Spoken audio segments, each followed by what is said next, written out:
Kisah sebelum kelahiran Nabi Muhammad penuh dengan peristiwa menarik yang menjadi latar belakang lahirnya Rasul terakhir. Berikut adalah rangkuman perjalanan sejarah sebelum kelahiran beliau. Untuk mengetahui lebih lanjut, mari kita simak bersama-sama kisah dari insan terbaik yang pernah ada di dunia ini. Sebelumnya, jangan lupa subscribe dan like jika Anda merasa konten ini menarik untuk Anda. Sebelum kelahiran Nabi Muhammad, masyarakat Arab hidup dalam zaman jahiliyah kebodohan. Mereka menyembah berhala, menjalankan praktik kejam, seperti mengubur bayi perempuan hidup-hidup, dan sering terlibat dalam peperangan antar suku. Kota Makkah sendiri menjadi pusat perdagangan dan spiritual karena keberadaan Ka'bah yang diyakini dibangun oleh Nabi Ibrahim dan Ismail. Nabi Muhammad berasal dari Bani Hashim, salah satu klan terhormat dalam suku Quraisy. Ayah beliau, Abdullah bin Abdul Muthalib, adalah seorang pemuda tampan dan baik hati, sementara ibunya, Aminah binti Wahab, berasal dari keluarga terpandang.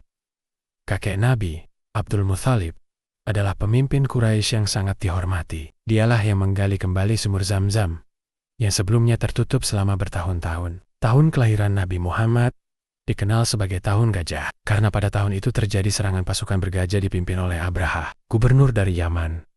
Abraha ingin menghancurkan Ka'bah dan menggantinya dengan gereja megah yang dibangun di Yaman. Namun, sebelum mereka bisa mendekati Makkah, Allah mengirim burung ababil yang melemparkan batu panas atau sijil kepada pasukan Abraha. Pasukan ini pun hancur, dan Ka'bah selamat.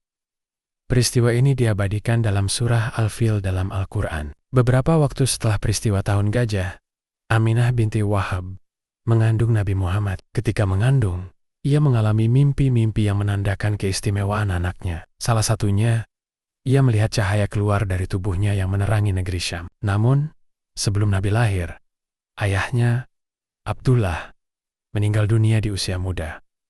Ketika Muhammad lahir, ia sudah menjadi yatim. Pada tanggal 12 Rabiul Awal, bertepatan dengan tahun 570 Masehi, di kota Makkah, Nabi Muhammad dilahirkan. Kelahirannya membawa keberkahan bagi dunia dan menjadi awal dari perjalanan besar dalam sejarah Islam. Setelah kelahirannya, Nabi Muhammad mengalami kehidupan yang penuh dengan ujian. Namun, sejak kecil beliau telah menunjukkan sifat-sifat mulia yang kelak menjadikannya seorang pemimpin besar. Menurut tradisi masyarakat Quraisy saat itu, bayi dari keluarga bangsawan biasanya disusui dan diasuh oleh perempuan dari pedalaman. Hal ini dilakukan agar anak-anak mereka tumbuh kuat di lingkungan yang lebih sehat. Nabi Muhammad awalnya hendak diasuh oleh ibu-ibu dari Bani Sa'ad, tetapi karena beliau seorang yatim, tidak ada yang mau menerimanya karena mereka mengharapkan imbalan dari ayah si bayi. Namun, Halimah As-Sa'diyah, meskipun awalnya ragu, akhirnya mengambil Muhammad sebagai anak asuhnya. Sehak Muhammad berada di rumah Halimah, keluarga Halimah mengalami banyak keberkahan. Susu hewan ternak mereka menjadi lebih banyak, tanah mereka lebih subur, dan kehidupan mereka lebih sejahtera. Halimah pun menyadari bahwa Muhammad bukanlah anak biasa. Beliau tinggal bersama Halimah hingga usia 4 tahun, sebelum akhirnya dikembalikan kepada ibunya, Aminah. Ketika berusia sekitar 4-5 tahun, terjadi peristiwa luar biasa dalam hidup Nabi Muhammad. Suatu hari, saat bermain dengan teman-temannya, malaikat Jibril datang dan membelah dada Nabi Muhammad, mengeluarkan segumpal sesuatu dari hatinya, dan membersihkannya dengan air Zam-Zam. Teman-temannya yang melihat kejadian ini langsung lari ketakutan dan melaporkan kepada Halimah. Karena khawatir, Halimah pun mengembalikan Muhammad ke ibunya di Makkah. Tak lama setelah kembali ke pangkuan ibunya, Nabi Muhammad diajak oleh Aminah untuk berziarah ke makam ayahnya di Madinah. Namun, dalam perjalanan pulang, Aminah jatuh sakit dan meninggal di daerah Abwa. Saat itu, Muhammad masih berusia 6 tahun. Kini, ia menjadi yatim piatu. Beliau kemudian diasuh oleh kakeknya Abdul Muthalib. Abdul Muthalib sangat menyayangi cucunya ini dan selalu memprioritaskan Muhammad dibanding cucu-cucu lainnya. Namun, hanya 2 tahun setelah itu, Abdul Muthalib juga meninggal dunia. Setelah kakeknya wafat, Muhammad diasuh oleh pamannya, Abu Thalib. Meskipun bukan orang kaya, Abu Thalib dengan penuh kasih merawat Muhammad seperti anaknya sendiri. Saat tinggal bersama Abu Thalib, Muhammad ikut membantu menggembala kambing. Pengalaman ini mengajarkan beliau tentang kesabaran, tanggung jawab, dan kasih sayang terhadap makhluk hidup. Di Yuzan 9, atau 12 tahun, Nabi Muhammad ikut Abu Thalib dalam perjalanan dagang ke Syam Suriah. Dalam perjalanan ini, mereka bertemu seorang pendeta Nasrani bernama Buhaira yang melihat tanda-tanda kenabian pada Muhammad dan memperingatkan Abu Thalib untuk menjaga anak ini, karena kelak ia akan menjadi orang besar. Seiring bertambahnya usia, Nabi Muhammad dikenal sebagai pemuda yang jujur, amanah, dan berakhlak mulia. Karena sifatnya yang tidak pernah berbohong dan selalu bisa dipercaya, masyarakat Quraisy memberinya gelar Alamin, yang berarti orang yang terpercaya. Beliau juga sering membantu menyelesaikan perselisihan di antara kaumnya. Salah satunya saat pembangunan kembali Ka'bah. Dalam insiden itu, suku Quraisy berselisih tentang siapa yang berhak meletakkan Hajar Aswad ke tempatnya. Nabi Muhammad kemudian memberikan solusi yang adil dengan meletakkan batu tersebut di atas kain, lalu meminta perwakilan tiap suku untuk mengangkatnya bersama-sama. Setelah mengalami masa kecil yang penuh dengan cobaan, Nabi Muhammad tumbuh menjadi seorang pemuda yang berbeda dari kebanyakan rekan-rekannya. Sejak usia remaja, beliau sudah menunjukkan sifat-sifat luar biasa yang kelak menjadikannya seorang pemimpin besar. Di usia remajanya, Muhammad sudah terkenal dengan sifat jujur, amanah, dan berbudi luhur. Beliau tidak pernah terlibat dalam kebiasaan buruk yang umum dilakukan pemuda Makkah saat itu, seperti mabuk-mabukan, berjudi, atau menyembah berhala. Masyarakat Quraisy sangat menghormati Muhammad karena sifatnya yang tenang, bijaksana, dan selalu menepati janji. Oleh karena itu, beliau diberi gelar Alamin,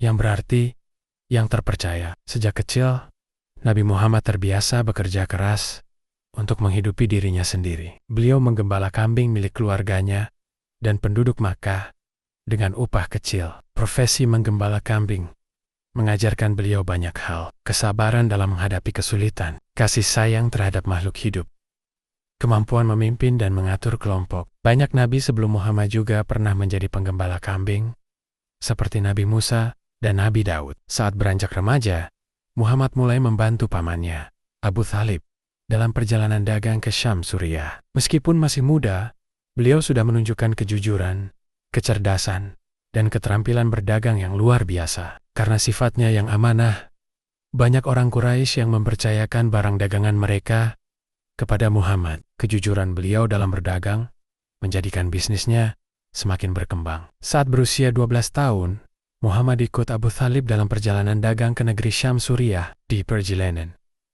mereka bertemu dengan seorang pendeta Nasrani bernama Buhaira. Buhaira melihat tanda-tanda kenabian pada diri Muhammad. Ia menyarankan Abu Thalib untuk menjaga keponakannya dengan baik, karena suatu hari ia akan menjadi orang besar. Ramalan ini membuat Abu Thalib semakin menyayangi Muhammad dan berusaha melindunginya dari bahaya. Di masa remajanya, Nabi Muhammad hidup di tengah masyarakat yang penuh dengan kemaksiatan, seperti mabuk-mabukan, perjudian, penyembahan berhala, pergaulan bebas. Namun, Allah menjaga beliau dari semua kebiasaan buruk tersebut. Dalam satu riwayat, diceritakan bahwa Muhammad pernah ingin menghadiri pesta yang diadakan oleh pemuda Quraisy. Namun, sebelum sampai ke tempat itu, beliau merasa mengantuk berat dan tertidur, sehingga tidak pernah mengikuti acara tersebut. Hal ini menunjukkan bahwa sejak muda, beliau telah dijaga oleh Allah dari perbuatan yang tidak baik. Ketika berusia 20 tahun, Nabi Muhammad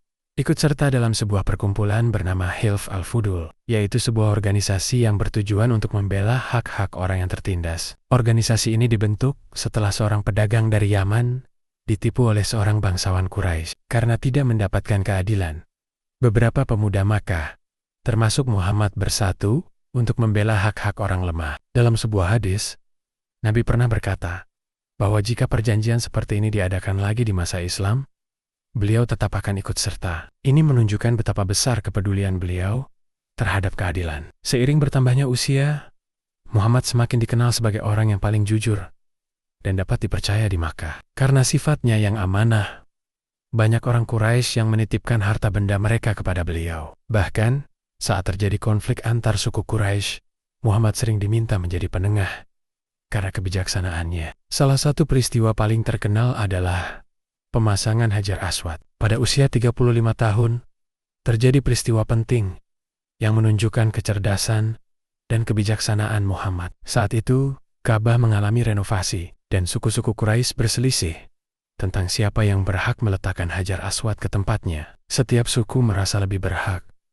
hingga hampir terjadi pertumpahan darah. Akhirnya, mereka sepakat bahwa siapapun yang pertama kali masuk ke Ka'bah, besok pagi akan menjadi penengah. Allah menakdirkan bahwa orang pertama yang masuk adalah Muhammad. Beliau kemudian memberikan solusi yang adil. Hajar Aswad diletakkan di atas kain besar. Setiap pemimpin suku memegang sudut kain tersebut dan mengangkatnya bersama-sama. Muhammad sendiri yang meletakkan Hajar Aswad ke tempatnya. Dengan cara ini, perselisihan pun selesai tanpa ada pertumpahan darah. Setelah melewati masa remaja yang penuh dengan kejujuran dan akhlak mulia Nabi, Muhammad memasuki masa dewasa dengan berbagai pengalaman yang semakin mengasah kebijaksanaannya. Pada usia 25 tahun, Nabi Muhammad menikah dengan Khadijah binti Khuwailid, seorang saudagar kaya dan terpandang di Makkah. Khadijah tertarik pada Muhammad bukan karena fisiknya, tetapi karena kejujuran dan amanahnya dalam berdagang, kecerdasannya dalam mengelola bisnis, akhlak mulianya yang berbeda dari pemuda Quraisy lainnya. Pernikahan ini sangat bahagia dan harmonis. Dari pernikahan ini, Nabi dan Khadijah dikaruniai 6 anak, yaitu Qasim meninggal saat masih kecil, Zainab, Ruqayyah, Ummu Kultsum, Fatimah. Abdullah meninggal saat masih bayi. Selama pernikahannya dengan Khadijah, Nabi Muhammad hidup dalam ketenangan dan mendapatkan dukungan penuh dari istrinya. Setelah menikah, Nabi Muhammad meneruskan bisnis Khadijah. Karena kejujurannya, bisnis mereka berkembang pesat. Beliau berdagang hingga ke Syam, Yaman, dan daerah lain, tetapi tetap menjaga prinsipnya untuk tidak menipu atau mengambil keuntungan secara zalim. Karena sifatnya yang terpercaya, Nabi Muhammad semakin dikenal di Makkah sebagai Al-Amin, orang yang terpercaya. Banyak orang yang datang kepadanya untuk meminta saran atau menyelesaikan perselisihan. Seiring bertambahnya usia, Muhammad semakin merasakan kegelisahan terhadap masyarakatnya. Beliau melihat banyak kejahatan di sekelilingnya, seperti penyembahan berhala, perjudian dan mabuk-mabukan, perbudakan dan penindasan terhadap orang miskin, pembunuhan bayi perempuan karena dianggap tidak berharga. Muhammad merasa bahwa ada sesuatu yang salah dalam cara hidup orang-orang Quraisy. Beliau mulai menyendiri dan merenung untuk mencari kebenaran. Pada usia 40 tahun, Nabi Muhammad semakin sering mengasingkan diri di Gua Hiro, sebuah gua kecil yang terletak di Gunung Jabal Nur, tidak jauh dari Makkah. Di tempat ini, beliau beribadah, berdoa, dan merenungi kehidupan. Beliau sering memikirkan pertanyaan-pertanyaan besar. Siapakah Tuhan yang sebenarnya? Mengapa manusia harus menyembah berhala yang mereka buat sendiri? Bagaimana cara menghentikan ketidakadilan di Makkah? Saat di Gua Hira, beliau hanya membawa bekal secukupnya dan sering berdiam diri selama berhari-hari untuk mencari jawaban. Hingga akhirnya, suatu malam yang penuh keagungan terjadi. Pada malam 17 Ramadan, tahun 610 M, di usia 40 tahun, Muhammad sedang beribadah sendirian di Gua Hiro. Tiba-tiba, datanglah malaikat Jibril dalam wujud yang luar biasa. Jibril memeluk Nabi dengan erat dan berkata, "Iqra, bacalah." Nabi Muhammad terkejut dan menjawab, "Aku tidak bisa membaca." Jibril kembali memeluknya lebih kuat dan mengulangi, "Iqra." Namun, Muhammad tetap menjawab, "Aku tidak bisa membaca." Untuk ketiga kalinya, Jibril berkata, "Iqra bismi rabbik kaladzi khalaq." Bacalah dengan menyebut nama Tuhanmu yang menciptakan. Quran Surat Al-Alaq 1. Setelah itu, Nabi Muhammad merasa ketakutan dan tubuhnya gemetar. Beliau segera turun dari gua dan pulang ke rumah. Setibanya di rumah, Nabi Muhammad langsung berkata kepada Khadijah, "Selimuti aku, selimuti aku." Khadijah dengan penuh kasih sayang segera menyelimuti beliau hingga ketakutannya mereda. Setelah tenang, Nabi menceritakan kejadian yang baru saja dialaminya. Khadijah, dengan keyakinannya yang kuat, berkata, "Demi Allah, Allah tidak akan membiarkanmu dalam kesulitan. Engkau selalu berkata jujur, menolong orang yang kesulitan, menjaga silaturahmi, dan berbuat baik kepada semua orang." Khadijah lalu membawa Nabi Muhammad menemui sepupunya, Warakah bin Naufal, seorang pendeta Nasrani yang memahami kitab-kitab suci terdahulu. Ketika mendengar cerita Muhammad, Warakah berkata, "Itu adalah malaikat yang sama yang pernah datang kepada Nabi Musa. Engkau akan menjadi seorang Rasul, wahai Muhammad, tetapi bersiaplah. Kaummu akan mengusirmu dan menentangmu. Muhammad terkejut dan bertanya, apakah mereka akan mengusirku? Warakah menjawab, ya, setiap orang yang membawa kebenaran selalu ditentang oleh kaumnya. Jika aku masih hidup saat itu, aku akan membantumu dengan segenap kekuatanku. Beberapa waktu setelah pertemuan itu, Warakah meninggal dunia, dan Nabi Muhammad mulai menyadari bahwa dirinya dipilih oleh Allah sebagai Rasul terakhir. Pada awalnya, Nabi Muhammad tidak langsung berdakwah secara terbuka. Beliau mulai menyebarkan ajaran Islam secara diam-diam kepada orang-orang terdekat yang beliau percayai. Orang-orang pertama yang masuk Islam As-Sabiqunal Awalun, Khadijah binti Khuwailid, istri beliau. Orang pertama yang beriman, Ali bin Abi Thalib, sepupu Nabi. Saat itu masih anak-anak. Zaid bin Haritsah, budak yang dimerdekakan dan diangkat sebagai anak. Abu Bakar As-Siddiq, sahabat dekat yang sangat dihormati. Abu Bakar kemudian mengajak beberapa sahabatnya untuk masuk Islam, termasuk Utsman bin Affan, Abdurrahman bin Auf, Sa'ad bin Abi Waqqas, Zubair bin Awam, Talha bin Ubaidillah. Dakwah secara rahasia ini berlangsung selama 3 tahun, di mana kaum muslimin berkumpul diam-diam di rumah Al-Arkam bin Abi Al-Arkam untuk belajar Islam. Namun, di tengah tekanan yang semakin berat, ada sebuah peristiwa besar yang mengubah sejarah Islam. Masuk Islamnya Umar bin Khattab. Sebelum masuk Islam, Umar bin Khattab adalah salah satu orang paling keras menentang ajaran Nabi Muhammad. Umar dikenal sebagai pemuda yang kuat, pemberani, dan disegani di Makkah. Dia adalah seorang pembela tradisi Quraisy yang sangat benci terhadap ajaran Islam. Dia sering menyiksa Muslim yang lemah, dan dengan bangga menyatakan ingin membunuh Nabi Muhammad. Suatu hari, Umar yang sudah marah besar karena Islam semakin berkembang, berkata, aku akan membunuh Muhammad agar semuanya selesai. Dengan pedang terhunus, ia bergegas mencari Nabi. Dalam perjalanan menuju rumah Nabi, Umar bertemu dengan seseorang bernama Nuaim bin Abdullah, seorang Muslim yang masih menyembunyikan keimanannya.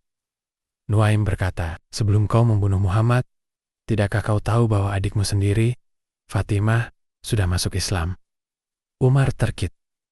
Adiknya sendiri, dengan penuh amarah, ia langsung bergegas menuju rumah Fatimah. Saat tiba di rumah Fatimah, Umar mendengar suara bacaan Al-Quran yang dibaca oleh Fatimah dan suaminya, Sa'id bin Zaid. Umar langsung masuk dan berteriak, apa aku mendengar kalian telah mengikuti agama Muhammad? Fatimah dan suaminya terdiam, lalu mengangguk. Karena marah, Umar memukul adiknya hingga berdarah. Namun, Fatimah tetap teguh dengan keimanannya. Dalam keadaan marah, Umar melihat selembar-lembaran Al-Quran yang mereka baca. Saat akan mengambilnya, Fatimah berkata, engkau masih najis, bersucilah dulu sebelum menyentuhnya. Umar, yang penasaran, akhirnya berwudu. Setelah berwudu, Umar mulai membaca lembaran tersebut. Itu adalah ayat dari surah Taha 1-8. Bismillahirrahmanirrahim.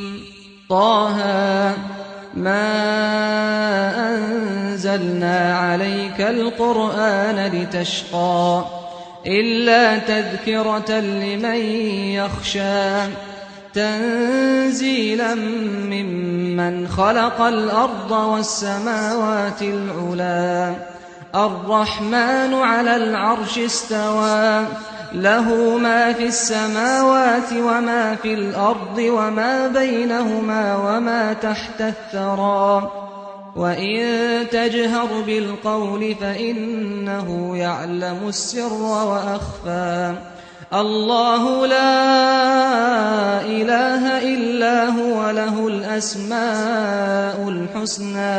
Taha, kami tidak menurunkan Al-Quran ini kepadamu Muhammad agar kamu menjadi susah, tetapi sebagai peringatan bagi orang yang takut kepada Allah. Diturunkan dari Allah yang menciptakan bumi dan langit yang tinggi, yaitu Tuhan yang Maha Pengasih, yang bersemayam di atas arsy. Miliknya lah apa yang ada di langit, apa yang ada di bumi, apa yang ada di antara keduanya, dan apa yang ada di bawah tanah. Dan jika engkau mengeraskan ucapanmu, sungguh, Dia mengetahui rahasia dan yang lebih tersembunyi. Dialah Allah.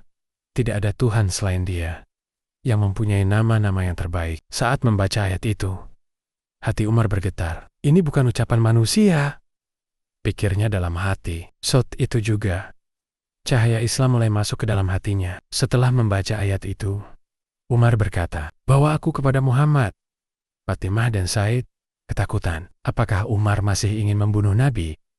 Namun, Umar berjalan tanpa pedang. Ia mulai berpikir, mungkin Islam adalah kebenaran yang selama ini ia abaikan. Di rumah Al-Arkam, para sahabat ketakutan melihat Umar datang. Hamzah bin Abdul Muttalib, paman Nabi, berkata, "Jika Umar datang dengan niat jahat, aku sendiri yang akan menghadapinya." Namun, saat melihat Nabi, Umar langsung berkata, "Ya Rasulullah, aku datang untuk masuk Islam." Nabi langsung memeluknya dengan penuh kasih sayang. Sejak hari itu, Umar menjadi muslim yang paling berani. Ia tidak lagi sembunyi-sembunyi dalam beribadah. Ia menantang kaum Quraisy dan berkata, "Aku sudah muslim.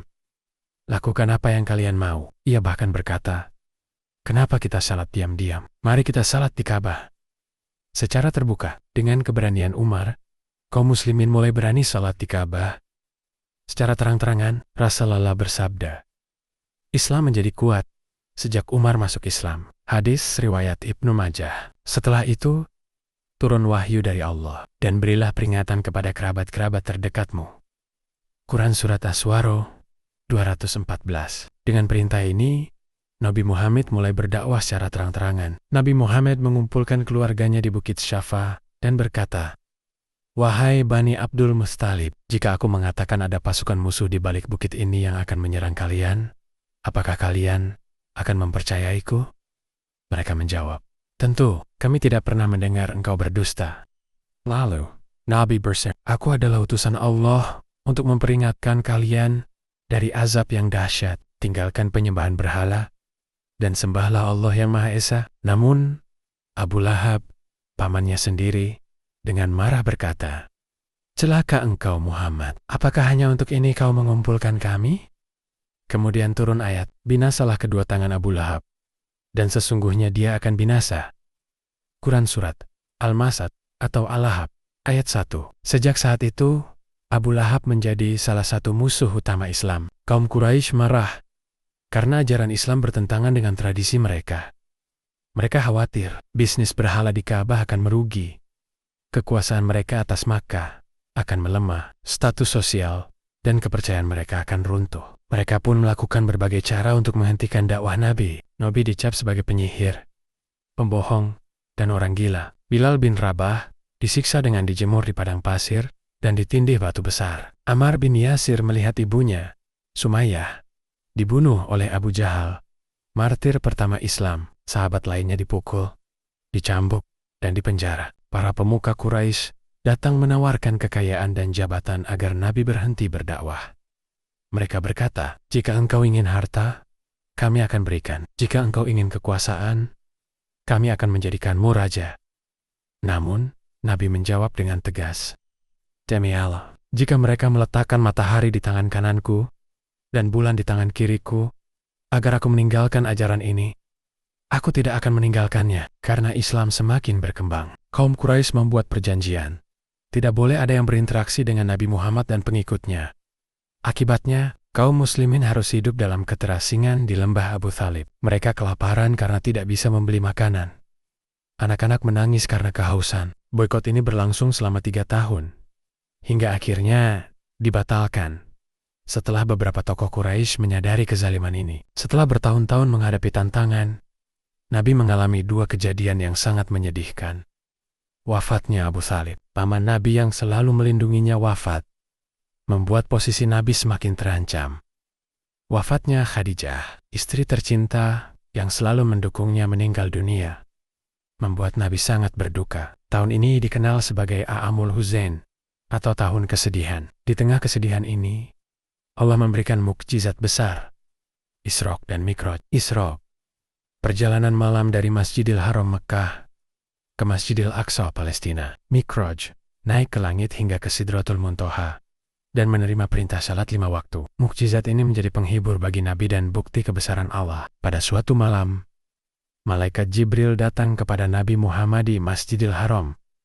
Ia membawa buruk, seekor makhluk berwarna putih, lebih besar dari keledai, tetapi lebih kecil dari kuda, dan memiliki kecepatan luar biasa. Dalam sekejap, Nabi Muhammad dibawa dari Masjidil Haram Makkah ke Masjidil Aqsa, Yerusalem. Di Masjidil Aqsa, di sana, Nabi bertemu dengan para nabi terdahulu, termasuk Nabi Ibrahim, Musa, dan Isa. Nabi Muhammad kemudian menjadi imam syalat bagi mereka. Ini adalah tanda bahwa Islam adalah penyempurna agama. Agama sebelumnya, setelah sholat, Jibril membawa Nabi menuju langit. Dalam perjalanan Mi'raj naik ke langit, Jibril membawa Nabi naik ke langit pertama, kedua, hingga ke ketujuh. Pertemuan dengan para nabi di langit. Langit pertama, bertemu Nabi Adam. Langit kedua, bertemu Nabi Isa dan Yahya. Langit ketiga, bertemu Nabi Yusuf. Langit keempat, bertemu Nabi Idris. Langit kelima, bertemu Nabi Harun. Langit keenam, bertemu Nabi Musa. Langit ketujuh, bertemu Nabi Ibrahim yang sedang bersandar di Baitul Ma'mur, Ka'bahnya langit. Setelah itu, Nabi Muhammad melanjutkan perjalanan ke tempat tertinggi, yaitu Sidratul Muntaha, pohon besar di ujung langit ketujuh. Di Sidratul Muntaha, Nabi melihat cahaya luar biasa dan keindahan yang tak terbayangkan. Di sana, Nabi Muhammad menerima perintah langsung dari Allah untuk salat 50 waktu sehari. Saat turun, Nabi Musa menyarankan Nabi Muhammad untuk meminta keringanan karena umatnya tidak akan mampu melaksanakannya. Nabi kembali menghadap Allah beberapa kali, hingga jumlah syalat dikurangi menjadi 5 waktu sehari, dengan pahala yang tetap sama seperti 50 waktu. Di Sidratul Muntaha, Nabi melihat cahaya luar biasa dan keindahan yang tak terbayangkan. Di sana, Nabi Muhammad menerima perintah langsung dari Allah untuk salat 50 waktu sehari. Saat turun, Nabi Musa menyarankan Nabi Muhammad untuk meminta keringanan, karena umatnya tidak akan mampu melaksanakannya. Nabi kembali menghadap Allah beberapa kali, hingga jumlah salat dikurangi menjadi 5 waktu sehari, dengan pahala yang tetap sama, seperti 50 waktu. Setelah kembali ke bumi, Nabi Muhammad kembali ke Makkah dalam semalam. Keesokan harinya, Nabi menceritakan kejadian ini kepada kaum Quraisy. Namun, mereka menertawakan dan menganggapnya mustahil. Abu Jahal bahkan memprovokasi orang-orang untuk mengejek Nabi. Namun, ketika mereka menguji Nabi dengan bertanya tentang Masjidil Aqsa, Nabi dapat menjawabnya dengan rinci, meskipun belum pernah ke sana sebelumnya. Selain itu, beberapa orang kafilah dagang yang sedang dalam perjalanan ke Makkah membenarkan cerita Nabi karena Nabi telah menyebutkan peristiwa yang mereka alami di perjalanan. Orang pertama yang langsung percaya tanpa ragu adalah Abu Bakar As-Siddiq, yang kemudian diberi gelar As-Siddiq,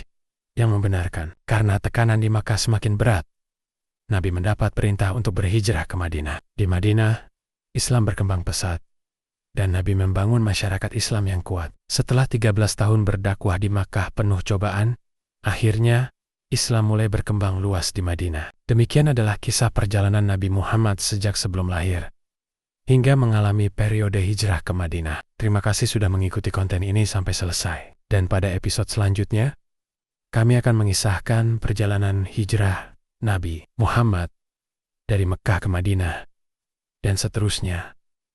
Akan kami kisahkan juga perkembangan Islam setelah periode hijrah. Sekali lagi, jika konten ini dirasa menarik dan bermanfaat untuk Anda, jangan lupa untuk subscribe agar kami bisa mengetengahkan kisah-kisah Islam lainnya yang lebih luas. Sholawat serta salam untuk junjungan kita, Nabi Muhammad SAW, serta keluarga dan para sahabatnya, keluarga dan para sahabatnya, keluarga dan para sahabatnya, keluarga dan para sahabatnya.